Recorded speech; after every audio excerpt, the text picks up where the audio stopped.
அது மட்டும் இல்லாம என்ன பண்றாங்க, அதிகமா குழந்தை. இப்ப பாத்தீங்கன்னா எதுக்காம அதிகமா குழந்தை 5, 6, 7 தர்மபுரி மாவட்டத்துல நிறைய எனக்கு வயத்தையே கலக்கும். உங்களுக்கு ஹிஸ்டரி பிரசன்ட் பண்ணும்போது G6 P5 வாங்க, P4 எப்படி, அதாவது ஜீனா கன்சீவ் ஆகிறது எத்தனாவது முறையாக அவங்க கரு தரிச்சிருக்காங்க அப்படிங்கறதா நம்ம கிராவிடம் சொல்லுவோம். பேரனா எத்தனை தடவை பிரசவம் ஆயிருக்குன்றோம். சோ அந்த மாதிரி இந்த அம்மாக்கு இத்தனையாவது அம்மா இன்னைக்கு இந்த பிரச்சனை இருக்காங்க, ரத்த சோடியில இருக்காங்க, அல்ல ஹார்ட் ப்ராப்ளம் இருக்காங்க போது எப்படி 5 குழந்தை 6 குழந்தைன்னு எப்படி நாம செய்வோமா? நம்ம குடும்பத்துல எல்லாம் 1, 2 அதுக்கே ரொம்ப சிரமமா இருக்கு அவங்களை வளர்த்து. ஏன்னா அந்த பொறுப்பு நம்ம உணர்ந்துருக்கோம்.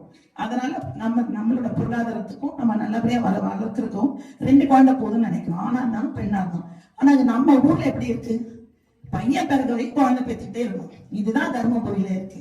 இதை மாற்றத்துக்கு இது ஒரு ஆணிவேரா ஒரு குறையோடு இருக்கு. இதை நீங்க மாற்றத்துக்கு நீங்க எல்லாருக்கும் இன்னைக்கு ஒத்துழைக்கணும்னு கேட்டுக்கிறேன். ஒவ்வொரு